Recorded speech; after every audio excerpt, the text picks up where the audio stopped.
ઓબલા હું તને શું વાત કહું, એક નાનકડી મારી પાસે મસ્ત વાત હ. ક્યારનું બાબા? એક જંગલ હતું. એ જંગલમાં એક દિવસ હાથી બીમાર પડ્યો અને જંગલના બધા પ્રાણીઓ હાથીને ખબર લેવા આવ્યા. ખબર અંતર પૂછ્યું. જંગલના બધા પ્રાણીઓ ગભરાઈ ગયા કે હાથીભાઈને શું થઈ ગયું. હાથીભાઈ સૂન મૂન બસ બે હાલત અવસ્થામાં પડેલા હતા.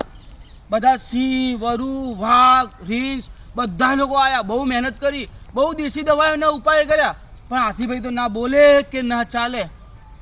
આખું જંગલ ગભરાઈ ગયું કે શું થઈ ગયું. એ વાકમાં કીડીબેન ધીમે ધીમે હેરતા હેરતા આવ્યા કે શું થયું.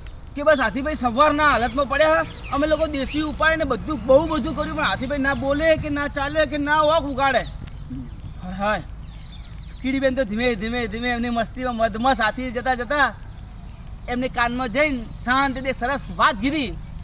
જેવી કીડીબેને વાત કીધી એવા હાથીભાઈ તો ખલખલાટ હસ્યા, કૂદ્યા અને નાચ્યા. જબરજસ્ત હાથીભાઈ તો રોમાન્ટિક મૂડમાં નાચ્યા અને બહુ જ હસ્યા, ખિલખલાટ. બધા પ્રાણીઓ ચક થઈ ગયા કે કીડીબેને એવું તો શું કીધું હશે કે હાથીભાઈ તરત જ ઊભા થઈ ગયો, જાગી ગયા. એવી કઈ વાત હશે? બધા કે હે કીડીબેન કોને? તમે હાથીબેનને શું કીધું? કે ના ના હું નહીં કહું. પછી કે સારું. તો કે હાથીભાઈ કોને તમે કીડીબેને શું કીધું? ના ના કે હું નહીં કહું. કે ના ના કોને હાથીભાઈ કીડીબેને શું કીધું? પછી બધા કંટાળીને કીડીબેન ભાઈ ગયા કે હે કીડીબેન સાચું કોણ? તમે હાથીભાઈને શું કીધું? કીડીબેન કે હવે કહી દઉં કે બધાને રાજી કરી દઉં.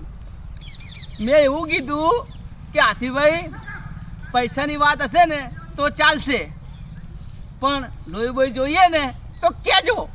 આવું કીધું ને હાથીભાઈ તો જે હસે હસે. કીડી લોહી લે, કીડીનું લોહી હાથીને.